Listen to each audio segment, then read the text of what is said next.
Welcome to Call to the Pen, episode 2. We got reliever Shawn Kelley. He's been retired longer than all of us. Fact. But he had an awesome career and very knowledgeable, great stories. I think this is going to be hilarious. So we'll start off with Shawn. What have you been up to? Currently, I drive a lot of kids to school and pick them up and go to a lot of baseball games, and just finished coaching a middle school baseball team. So, yeah. Wait, you're a coach? Yeah, I help. You have a kid on the team or something? No, this is my third year doing it.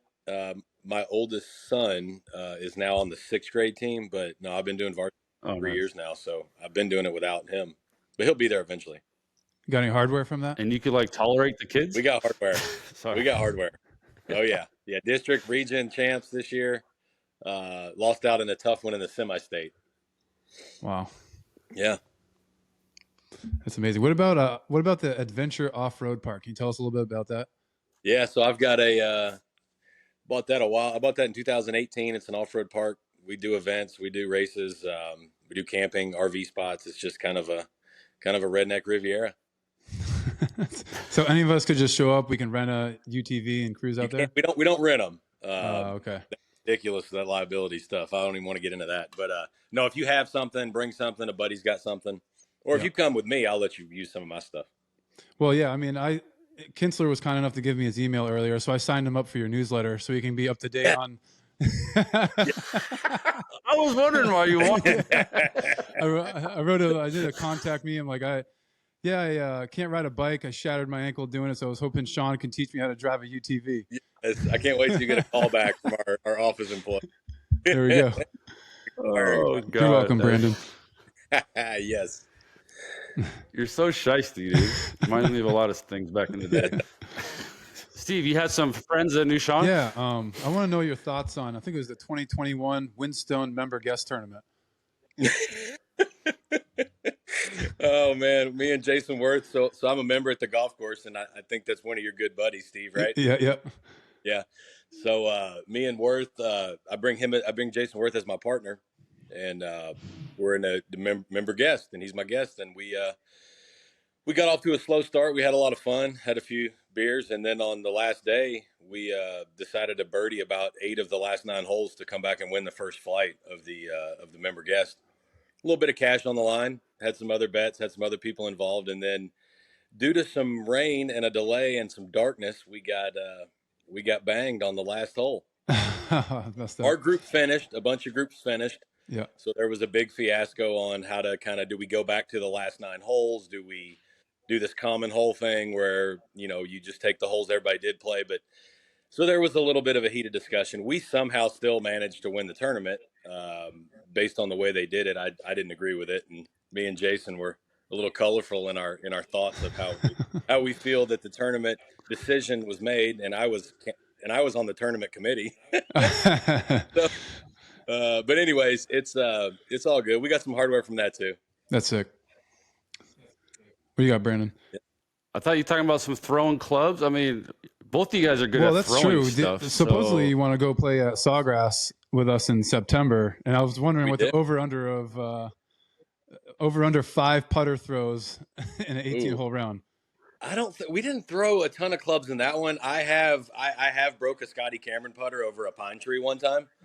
I got a new putter. I went away from, I had this putter for like 10 years that I'd used forever, and it's Old Faithful. And all of a sudden I decide I need a new, better version of it. So I go get it, and I probably missed like 6 4-foot putts that day. And finally I just went over to this nice pine tree that was minding its own business, had some squirrels in it. And I just decided pine tree, like 4 putts. I wrapped that putter around the pine tree. It's in a U shape, and it still is. And I think I said some things to the tree about how I'm an idiot for bringing this new putter when I already put it good. And, the people in the neighborhood that lived on that hole probably got a nice pay-per-view showing that day. Oh, I'm sure they loved it. This is when I found out Steve was soft. We're playing spring training, and we had some, I think we were betting dinner or something. The Just for Men Classic. Just for Men? It was a Just for Men Classic. Loser had a Just for Men for a month. Hey, those had zeros in it. Lots of zeros. And then I think he had like a four shot lead after 9, but I had to give him like 2 strokes aside. And then I just turned it on, and this guy was just melting away on the back 9. Oh, got him down the stretch. Just melting away. So on 18, he's right in front of he's in the sand. And all he's got to do is kind of get up and down. But I'm pretty close. I'm already next up and to the down hole. wins it. And he just skulls it across the green. The ball, all of a sudden, like Steve's like the nicest guy in the world, like super soft, soft spoken, you know. And then the softer club just goes flying like into the water. No, I broke the club over my knee. It wasn't my best moment. Breaks the club over the knee. I was like, it was my favorite wedge too. And as soon as I did it, I just froze and I just started dying laughing. Who's with us? Chatwood? Him and Kintz and I think Chatwood just lost it. I mean, lost their mind. And then I had to do the walk of shame walking into the PGA Superstore to get it reshafted. To get a new shaft. Yeah, how did this club break? On your bent wedge? You know. Well, I left mine out there and went back to my old club, so I didn't have to walk of shame. I donated it to that pine tree. Hey, did you pay your? Well, the next round though, we're in Seattle. We're in Seattle the next round. Money on the line again. Well, I didn't do anything in Seattle. No, his short game sucks. So we're gonna need. He's like 60 out before we get down to Sawgrass now. I've matured since then, Sean. He thinks he's a 2 handicap now. It's got to be on the putt course for sure. But we're at 60 out. All of a sudden, he skulls it. It hits a rock and rolls right back to where I was standing. It was awesome. You just couldn't help but laugh. Gotta love it. Pay your debt. No, I think I won. Oh, you won? Oh, come on, man. You haven't won. It's debatable. I'm pretty sure I won that one. We tied the other one. I think I have the Muhammad Ali drawing here. So remember that? It was for the Muhammad Ali painting. It was for. You're right. You did win that. Yeah, I'm a big Ali guy, like right above there. Hey, same. Yeah. But heck yeah. All right, maybe we'll talk baseball or something, I guess. Okay. So, Sean, you said you had all the debates in the world about why closers should be in the Hall of Fame. I just hate the people that come out right away and it's just like you're automatically not in the Hall of Fame because you're a closer unless you have, 600 saves or your name's Mariano Rivera or Trevor Hoffman. It's like, dude, closing has been a part of baseball now for a while. It's not a new thing anymore like it was in the early 2000s. And it wasn't even new then, but like you don't win without good relief. You see the contracts closers are getting. I'm sitting there watching these people argue like, well, no, I don't know. He's just a closer. Like, dude, I'm sorry. If you're the best at your position, at a legit position in baseball that gets paid $100 million, yeah, you're as much of a Hall of Famer as anybody else that does their position. You got it's right. I mean, it's just a different animal. It is. People don't understand it unless you've done it. And you guys know how. Well, they don't respect it. It's just the guys that say that are the ones that don't respect it, or they're just nerds and they never played the game. Well, they think we love to see them to go into. They're like, just go out there and do 3 outs. It's your job. It's not like you played all day. It's not like you're tired. Yeah, your pocket says your stuff lines up with these hitters, but it doesn't matter if you're playing in Boston and the crowd's going nuts and the ground's shaking or something, and that's just it doesn't matter because your pocket said you should get this done. Or the second that you don't get it done, and whether it's your fault or not, and then you start getting death threats in your email. Exactly. I remember there was an argument. The 7 errors we made in this 4th inning didn't matter, but yeah, that blue pit in the 9th cost us the game. I agree. I'm the loser. And the guys will get Venmo requests nowadays. They'll get their money back for. Oh yeah. I got a guy on Twitter one time just blow me up, and after a while, I stopped reading Twitter. But I had a guy one time just like send me the most awful tweet after a game, and I sent him a direct message back and said, "Hey, what is your like? How much did you pay for the tickets? I'd like to refund you, and I feel bad for your experience." The guy literally sent me all his information. I just sent him back a middle finger. Oh my god! I had one guy. Then I stopped replying to people on Twitter because I felt like it wasn't for me. Well, that leads to another question that someone had for you. Like, they wanted to know why New York is such a different animal. Why can't guys succeed in New York? It's you guys know how it is, but it's I wouldn't say that it's a different. It's just I think personality type. Some people may not mesh there. There's a lot of media. There's a lot of, if you kind of want to just fly under the radar and do your job and like be left alone and just pitch, that's really not the place. Not saying you can't make the best of it, but I went there from Seattle where, I might've had 4 or 5 guys in the locker room a day. And, as far as media and beat writers or whatever, and you go to New York and you go play in Fenway or something, I mean, you might have 80, 90 people in there. So, I mean, somebody's bored and going to ask Shawn Kelley, who's the 24th most important person on the roster. You got Derek Jeter, Alex Rodriguez, Mariano Rivera, Andy Pettit, all these guys. And it's like, eventually they're tired of talking. So one of these guys is going to come to me and ask me about politics or the state of baseball or some BS. And it's like, dude, I'm just going to go hide in the hot tub. And there's like nowhere to hide in Fenway too. If you're a visitor as a Yankee, not in Fenway, no. Even at home, it's bad because you just got so many people that are so bored that, papers were kind of seen as a dying breed, but in New York, there's still a ton of them. So people are still trying to look for headlines and articles. So you've got to embrace it a little bit. Otherwise, if you kind of take the Randy Johnson approach and just punch the cameraman and just they're going to chew you up and spit you out. So no matter what kind of person you are, you've got to embrace the media a little bit to play in New York. So I've seen people there that, just that's not their style and it may not fit, may keep them uncomfortable. Yeah, but you can't talk to them now because then you get accused of being a rat in your clubhouse or something. Correct. And then you get traded the next day and you don't even know what happened. Attention and emotions were high those couple days, I'll say. Yeah, I was literally just watching your throwing the glove video. 3 p.m. Eastern time that you were gone. So at 11 p.m. Eastern time, I followed you right out the door. That's where I was going with the putter throw thing. I was hoping Kintz would piggyback off that. Oh, I could have almost talked about how soft you were. It was almost too obvious. Went over his head. Yeah. Well, the funny thing is, they were yelling at you for going too fast. Correct.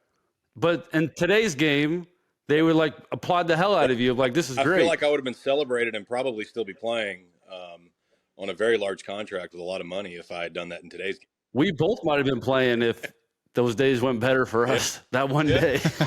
I didn't realize you guys were like that 24-hour span. I thought it was like there's some time in between. Oh no, it was about 7 or 8 hours. It was that day. Wow. I mean, it's thing of legend in the locker room, Sean. I'm gonna be honest with you. The guys were like reenacting it like last year when I was with them, and I mean, I was like, this is incredible. Like, I kind of wish I was a fly on the wall here. It was. I'll tell you what, man. It was an interesting situation. It doesn't matter what side of it you want to be on or how you look at it, whether it's from the media or if you actually knew what was going on in the game. It was a weird day. What we got going on? I don't know. Trip Gibson saying something. Very vocal. Adrian Johnson, the home plate umpire. That ball hit well. Heading for the bullpen. And it's 25-4. Shawn Kelley just threw his glove down. I don't know that I've seen a pitcher do that. He is some kind of upset about something, whether it's the home run, what happened before the home run with the umpire, or the fact that he's even in the game. I don't know.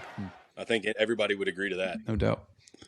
From afar, it definitely looked like you were pissed to be in the game. But then if you go and watch the clip, you can see like you and the umpires are having problems, and you're looking in the dugout like, can someone help me here? They popped it on ESPN the next morning, or the whole timing of it was what was weird, because all they showed was the hanging slider, they showed the homer, they showed the glove throw, then they show me staring the dugout, and I'm like, none of those things were like in that order. There was a lot of little things in between and a whole bunch of stuff. The 2 batters leading up to that, where I'm getting told to slow down from the home plate umpire and getting told to hurry up from the home plate umpire and told to slow down from the field umpire. And I'm like, it's 25-1. Can we just, like, if a position player was in here, we'd all be laughing.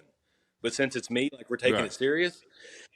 And I just wasn't getting any help from the dugout as far as I can't get thrown out. If I get thrown out, now somebody else has to pitch in this situation. And I don't think people realize that I actually called down to the bullpen, which we have another person on this podcast that knows about called to the dugout. We have another person on here that knows about calling to the dugout. But I called to the dugout and said, put me in. I'll go. I'm fine. I'm fresh. You're like, I'm ready to go with Kins. I'm going to make a scene right here. Either this is going to go good or I'm following Kinsler. I'm going to get on his flight tonight. Well, we'll talk about that. I did stick up for Shawn one day, Steve. But it was it was Davies. Davies a nice guy. He's probably a good manager now, but this was his rookie manager year. And Shawn's hanging. Like he just came off the IL from elbow problems. Everyone knows his elbow is like one string away from blowing out. Half a string. And we're blowing the Marlins out. We just called a kid back up from AAA. He's fresh. And we need this guy to be good if we're going to be good. And Shawn, they call down. They're like, Shawn, could you warm? Shawn, you're in. You could see the look on his face like, oh my gosh, this is going to hurt. I'm like, no, we're not. No. I was like, call back down and tell him Shawn's not pitching. Solis needs a pitch. And they're like, Henry was a bullpen coach at the time. And he's looking at me. I was like, can I call? He goes, go ahead. I'm like, I call back down. Chip Hill and answered the phone. It was incredible. And he goes, hello. And I'm like, Sammy wants to pitch. He goes, excuse me? I'm like, Solis wants to pitch? Yes, Davey. Solis wants to pitch. He goes, I don't care. Goes in 1, 2, 3. We're high-fiving. I thought I was the smartest guy in the world. There was a little more to that, though, because we had a good meeting that day with Davey and just the relievers about some flow and some things and some situations. And we had just talked about how if a guy gets warmed up in the 7th or the whatever, and he's going into the situation and say there's a double play, go ahead and roll with him because the situation didn't change, especially if it's not within a couple of runs. We were up 5 or 6 at the time. So I think Sammy had warmed up, and we had just discussed this before the game about how this is kind of how the veteran bullpens do it. And Davey was receptive to our information because hell, we had 60 years of bullpen experience sitting down there at that point. Between about 4 or 5 of us and Henry and Henry. So when they call down and they say, Sammy, sit down, Kelly, go in, Salt's like, no. We just discussed this 3 hours ago. This ain't happening. Picks up the phone, calls down. Sammy goes in. We're all nervous because we're like, dude, in the 60 years of bullpen experience down there, I don't think any of us have seen another reliever make the pitching change. That's incredible. So we're nervous. Madsen's up shuffling around, cleaning things, nervous. Henry can't watch. He's like, oh my god. And thank God Sammy got 1, 2, 3. That's awesome. Madsen was the man, huh? Ryan Madsen did when he got nervous. He loved to clean. That was his thing. All of a sudden, I turn around. He's like cleaning the Gatorade cooler in the Miami bullpen, the visiting bullpen, and I'm like, Mad Dog, what are you doing? He's like, when I get nervous, I clean. That's awesome. What do you do when you get nervous? He's got 409 and like a towel, and he's back there wiping the glass and cleaning out the mold on the inside of the refrigerator. What was your nervous tick? When you were nervous, what was going on? Mine was like laugh, dude. I had to, like when a manager would like start yelling, like especially when I was younger, like high school, college, or minor leagues. When somebody when it gets overly serious, where people start yelling and screaming at people, like I have to try not to laugh because when I get nervous, I start giggling. So that just it happened to me one time in college where the manager was screaming at us, and I'm like I lose it because he said a word wrong, and then he starts yelling more, and I'm like, all right, I had to learn at an early age to not laugh in those situations. Kids, So when you're nervous, let's say it's the 6th inning, you're the 8th inning guy. The nerves start coming. What is your thing? For that, I don't know. Like that one wasn't really. It was more like the fear of getting screamed at that made me giggle. It wasn't really baseball. I just had like butterflies and my stomach was rolling, and I just freaking tried to breathe and just tell myself that I was, somebody that I wasn't, and I was really good, and I'm, better than I am, and go out there and pretend like I'm doing. Well, you definitely didn't stretch. I know that. I had to just I like to be blindsided. Like, hey, you're in like 6 seconds. Oh, okay. I didn't have time to think about it. Here we go.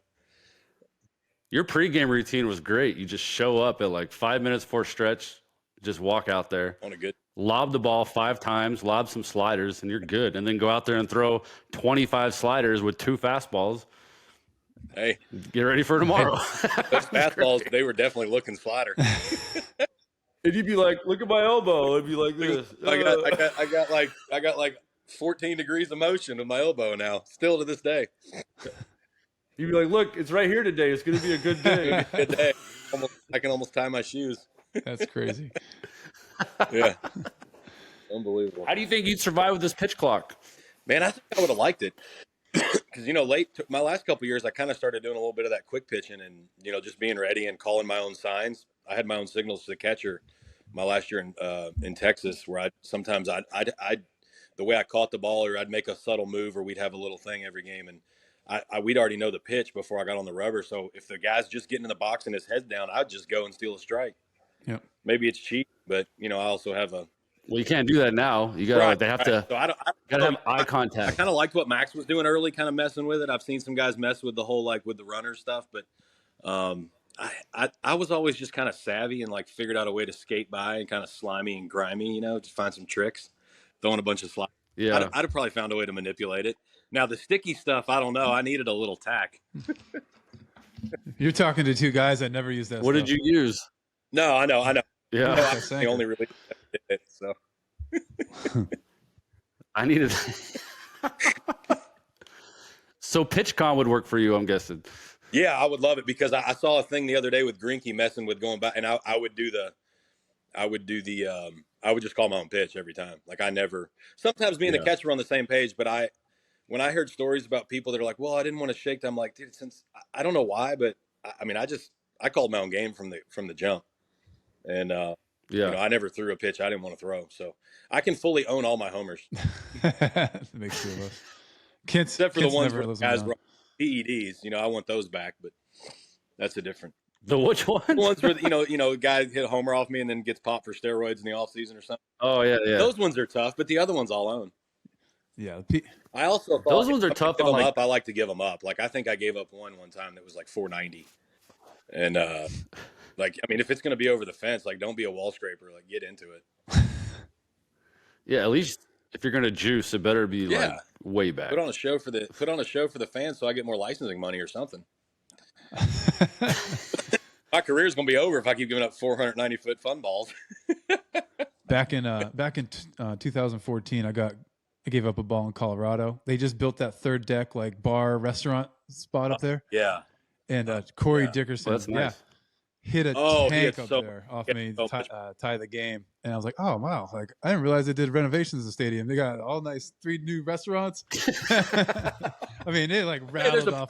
There's a party deck up there on the 3rd floor I never saw.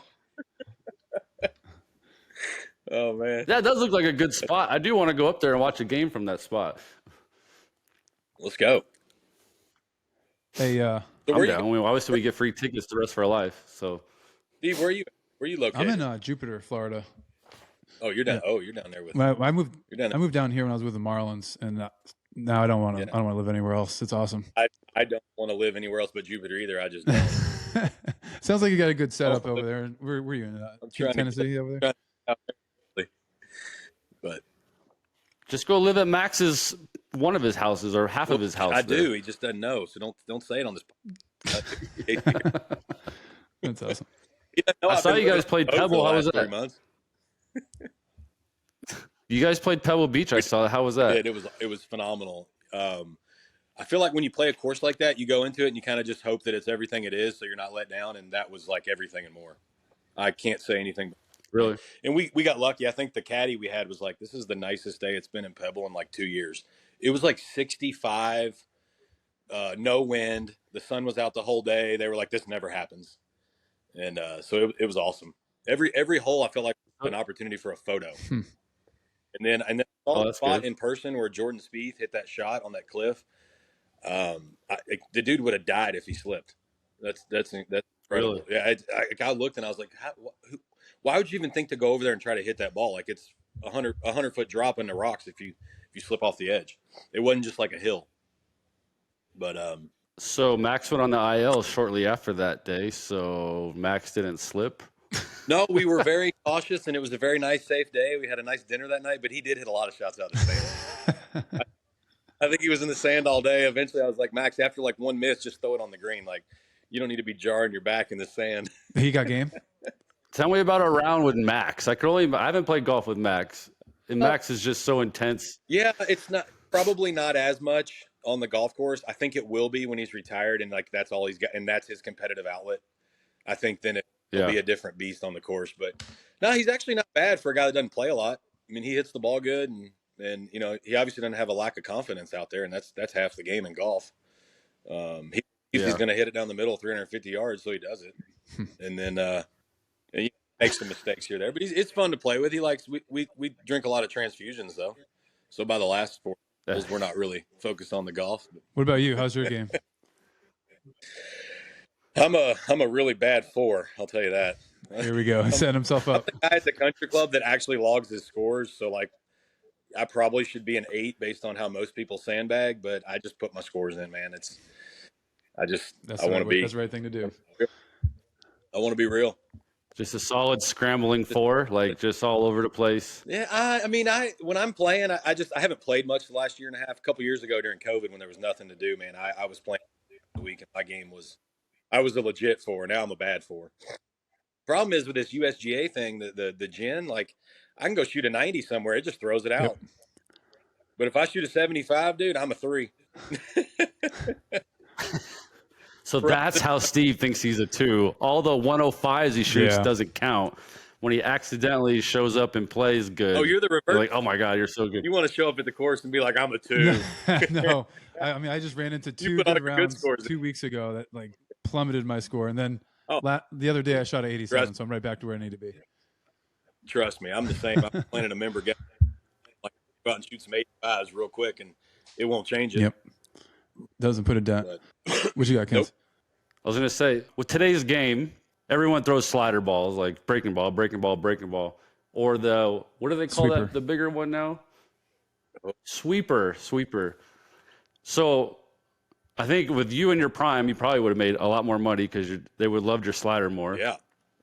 And who would have thought? Why? I mean, why do you think all of a sudden they appreciate sliders more, when guys like you that threw sliders a lot, they probably didn't appreciate as much? But all of a sudden, and then how do you manipulate it to go sideways more? Well, I like to consider myself like a pioneer, so I feel like I should get something in return for paving the way and going through all these trials and tribulations for all the young guys now that can throw sliders. Yeah. But no, I tell you what, this is gonna sound crazy, and like I don't even like to speak it because people think I'm an idiot. But like I actually knew how to make my slider move different ways. Like I knew how to. Yeah, I'm sure you do. I kind of knew how to throw a backup slider when I wanted to, and I'd work on it in spring, and it didn't feel good on my elbow. But literally, you just overthrow the shit out of it and wrap it, and the thing will come flying out, spinning, kind of reverse on its axis and go the other way. It's what you don't want to do in a big 0-2 count to a guy like, to like a Vladdy Guerrero or an Aaron Judge. But there's certain guys where it's like a Mike Trout. It's a great pitch. He sees a spinning cement mixer down the middle and it breaks in on his hands and you can actually tie him up. That's true. Inside out swinger guys. But if you make the mistake and you mess it up, which happens, then you feel like an idiot. But I messed with grips. I was a 2-pitch guy from the beginning, so I kind of had to learn how to make my slider do some different things and have a feel and be able to throw it. You know, I couldn't get in a 2-1 or 3-1 count and just be like, I can only throw heater here. So I had to learn how to command that slider and do different things with it to get outs. So that's just kind of, I figured it out. Did any analytics guy ever say you need to throw your slider more, where you're like, this is what makes me more successful, this is what I'm doing? Yeah, actually, and we had some guys in Oakland that were like, dude, because I was like, look, I try to stay around 50-50, within a few percent of mixing in those pitches. And I had a guy in Oakland that came down and was like, dude, just throw it 60 or 70% of the time. Like, if you want to throw it, throw it. Your spin rate's right. It's hard to hit. Like, just execute. As long as you execute it, it's not an easy pitch to hit, even if they know it's coming. And then obviously you open up for heaters up and in, or just heaters. And 93 plays a lot harder when they're sitting slider. So no doubt. Guys I had history. Yeah, so I'd keep the numbers even, because like guys I had history with, like I played with Adrian Beltre when he was young, when we were both a little bit younger, and then later in his career, he would sit slider, and I just would never give him one, and he'd just walk back to the dugout and he'd laugh at me. So I mean, I had a history with some guys where that would be the time all of a sudden I throw 3 or 4 heaters in a row, and people are like, "What in the world is he doing?" But I had a plan. I mean, well, you actually knew what you were doing. That's good. Yeah, I didn't lead people to believe that, but I had an idea in my brain. I mean, Sergio, half the time you just look like you're just out there. That's the point. I figure softball. If I get through a couple hitters and get a few strikes on the third guy before they figure out I don't know what I'm doing, I got a chance. When you had the long hair and the big beard, it was like, well, you want to talk, there's just no way. You want to talk about bets. That's why I asked you if you paid your bet, because I swear at the end of the season that year, me and Strauss and Tanner and Tanner Rourke, Strasburg, a bunch of those guys were like, let's have like nobody cut their hair or their beard in the off season, and whoever, like, we'll all throw a few $1,000s in the winter will get it. Well, I show up to spring and everybody's clean cut, and I'm like, am I the only guy that didn't get Ninth the green and memo? nine trick. And they were like, yeah, we were just joking. And I was like, oh, well, I live in the woods. I'm hard to get a hold of. So no one told me. So I grew my hair and beard out for like 4.5 months, show up to spring training looking like Jason Worth, and I'm the only guy that did. So, and I didn't get anything for it. You look so homeless. Not gonna lie, you look very homeless. Yeah, well, yeah, that was the goal. Oh, you pissed me off that one time where I was like, all right, we're going to Pittsburgh. It's a show trip. Bullpen's going in suits and we're going out. Shawn Kelley sneaks off to the side and tells 90% of the bullpen, don't do it. So I show up dressed to the nine, ready to go. Thank God Doolittle's a good dude. And he actually dressed with me. He's the nicest guy. I was hot. Of course he dressed with you. That's my guy. That was my guy. Max may have had a 50-50 part in kind of going around and making sure no one wore it, but I'll take the blame. Oh, Max. That's touche. That's good. It was a good one. That was a good one. That was a good one. It's probably why we lost. Yeah. Pittsburgh. That's fine. It wasn't the bullpen getting dry humped every day. It was because Max made the bullpen. Yeah, we had a few. I remember when I got warmed up, and it was one of Max's games. Of course, like sixth inning, Max is going for like 15 punches or something. I warm up. He gets out of it. They sit me back down. Max goes back out. Kinsler get back up. Max gets his first and third, no outs. Gets his punchy. I'm already exhausted. Oh, I'm in the game. First pitch, double to Reese Hoskins in the gap. Max, there goes all your runs, you freaking asshole. Oh, man. So I was like, dude, can you just like not go back out there and chase your 15 punchies? Yeah. So his next start, he's learning.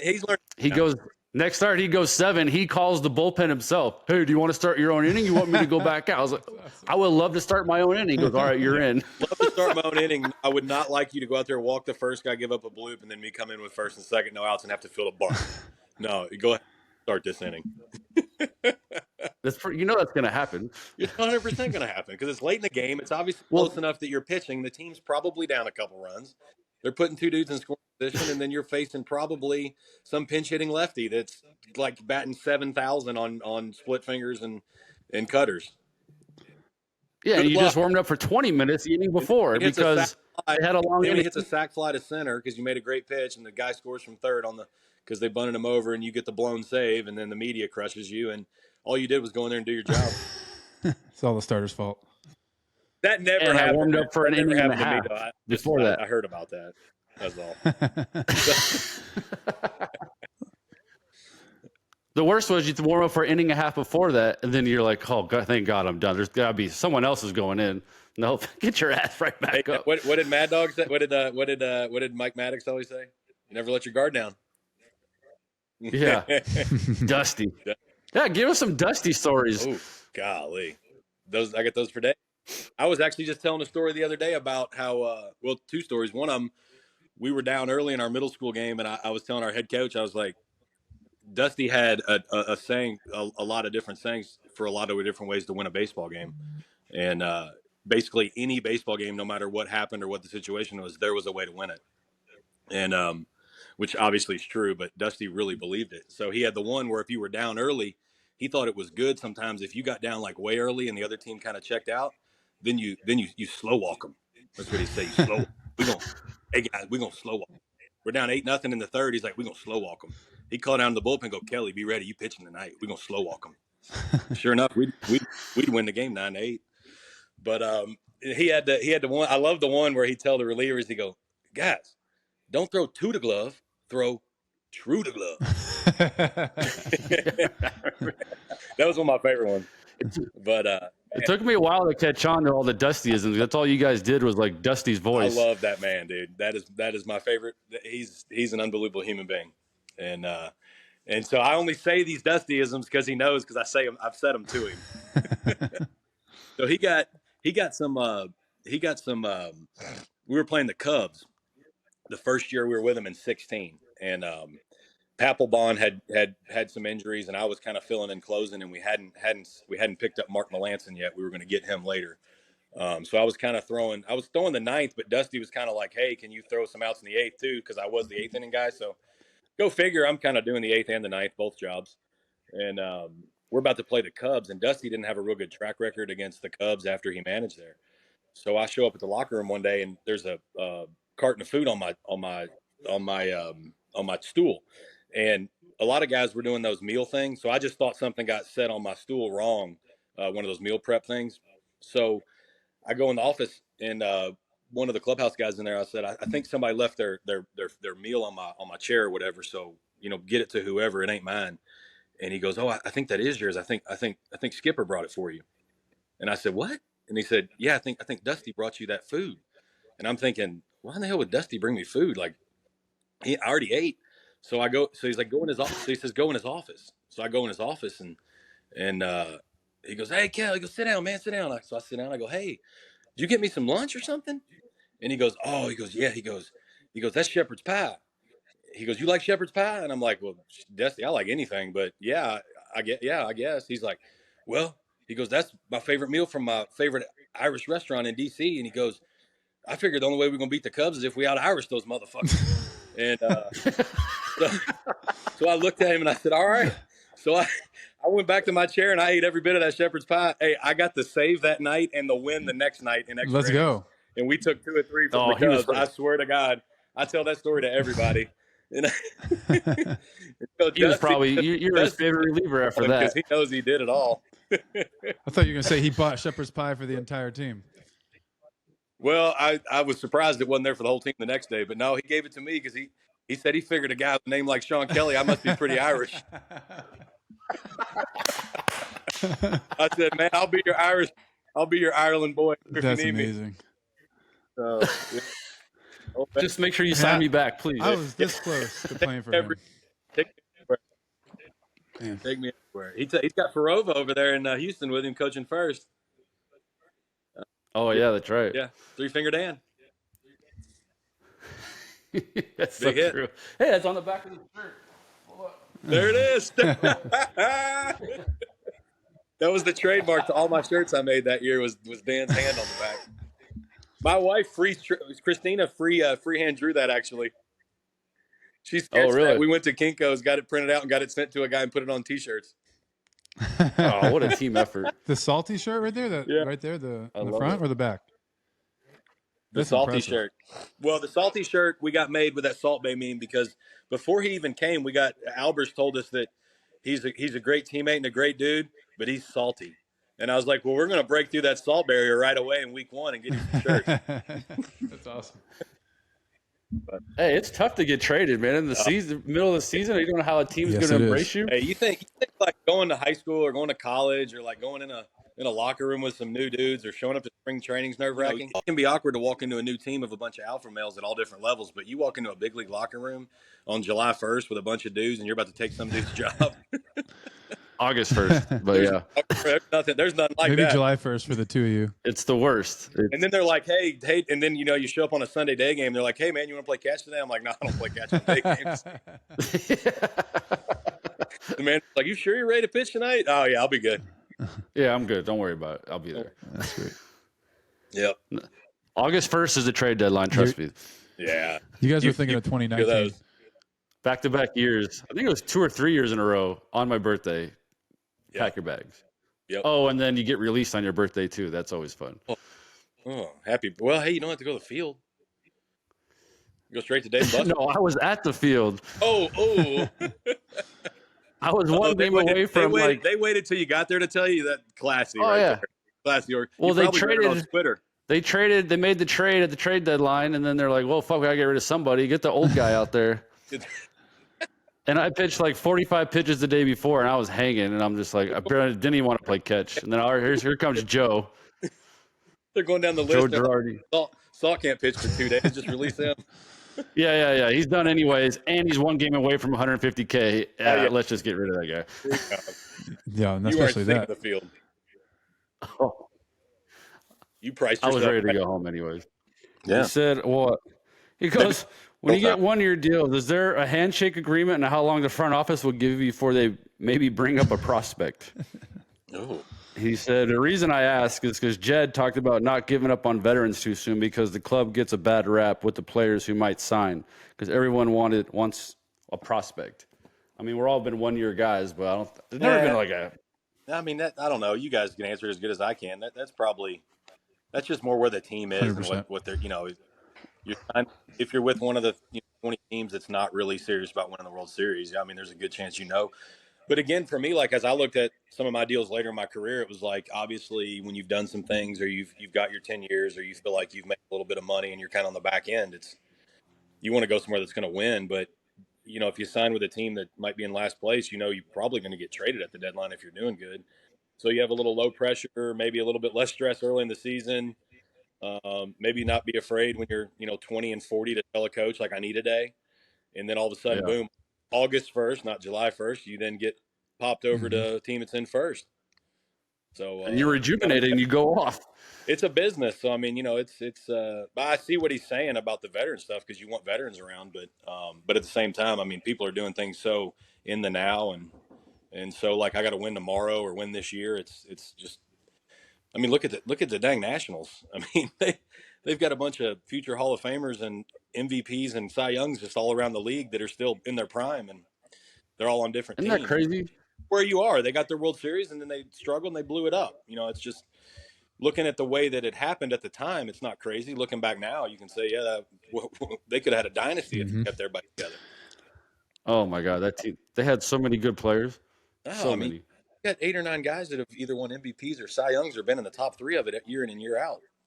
Yep. That are all on other teams. Plus, with the handshake, there's no handshake agreements. You don't even know if that prospect's going to pan out as it is anyway. So, as much run-ins as I've had with front offices, I ain't getting anything. I get everything on ink. I can never get a handshake from those guys. It's just like, I mean, I don't even know. You're happy if you get a word from them. The Astros that spring, and then one thing led to another. I had like my best spring probably ever, and no, you're not going to make the team. Like, all right. I bet there's about 5% of handshake agreements that are just BS. Just the stats. That same spring training, Steve, that you were with the Astros I was that was what year were you with the? Well, yeah, the same spring training with the Astros. I walked 4 guys in an inning, and I'm in the parking lot, and Greinke pitched that game, and he's driving through the parking lot. He goes, "Hey, nice job today." Fuck you, Zach. He's the best, dude. He's my locker buddy that spring. Appreciate it. Not everybody could go 95 to 69 on the curveball like you with pinpoint accuracy. For 20 years. Sorry, Zach. I was literally trying to throw my 92 as hard as I could and no idea where it was going today. He one hit us when I was in Seattle, and I think it was 11 or 12. I think it was the year he won the Cy Young with only, so many wins or whatever. It was stupid. He threw like an 89 complete game one hitter, and it was just going 95-68, 95-69, 95-67 all day. It was the most unbelievable thing I've ever seen. Yeah, he's super talented. 20 years. I don't even have 1,000 strikeouts. This guy struck out 1,000 different hitters. 20 years, and he didn't even want to play half the time, did he? He just quit every now and then. Barely wanted to be there. He's like, I'm just going to play my video games. Let me know when it's my turn. It's so boring. I have a 1.9 ERA every year. It's just I'm bored. Win some harder. He didn't even know I was on the team one time. I was like my 5th outing, and he's like, "Hey." I was like my rookie year. He goes, "Hey, you throw kind of hard, huh?" I'm like, "My name's Brandon, Zach." Oh, he knew it was all a mind game for him. Oh yeah. That's probably. Right. Had to earn your I didn't give up his runs. I came in and I inherited his runs. I didn't give him up. Maybe that's why he decided to like. That's why he started liking you. You had to prove that you were going to leave some inherited runners out there. Yeah, and he's like, "Oh, that guy's on our team. I thought he was a bat boy or so." Those starters learn your name real quick when they got 2 runs out there and you're in the game. That is true. That's true. They become your biggest fan. It's probably why Max liked us for a little bit. Max loved us. I think Lester hated me. Now, I'd give up my own runs right and left, but I didn't give up other people's. Oh, man. You remember the last year? What was the last game? Max's last start in 17. Mad Dog comes up to us, and he's like, "Hey, We got a guy going for the Cy Young today. Which one are you available? Yeah. We're up like 25 games. We're already clinched, and we're all hanging. Yeah. Matson, Doolittle, and Shawn are like 2 days off before the playoffs, but we're trying to get Max's whatever strikeout or win or whatever for Cy trying to Young. get him his win because he's Yeah. going for the Cy Young. Yeah. And all you guys are like, no, I'm good. I'm like, I'll do Yeah. it. I gave up 3. You got asked the question last. He made all his rounds, and we all said no. And then by the time he got to you didn't have a choice. And then he pulls his hamstring in like the third. Hey, Brandon, all the other guys are down, so be ready. Yeah. We traded for you, so you're going in. And then Max pulls his hammy in the third inning. You're a rental property. You're in this game, buddy. Yeah. And then he pulled his hammy in the third, so his win doesn't matter anymore. Nope. I still go in. I had a 2.3, gave up 3. I ended with a 3.05. I was so pissed. As much as they want to act like ERA doesn't matter for relievers, there's such a difference between 2 and a 3 as far as when you're next year. It doesn't matter. It does for your psyche. No, because I was every time I had like a 2, no one cares because I wasn't striking anybody out or analytics didn't care. So whatever. Yeah. Double play. Anyways, I think that was a good episode. I think we're done. Thanks for coming on, dude. Hell yeah. Yeah. Let's do it again. Thanks, Shawn. Hey, Yeah. you know how many Come up with some more. Give us a Val Kilmer story next time.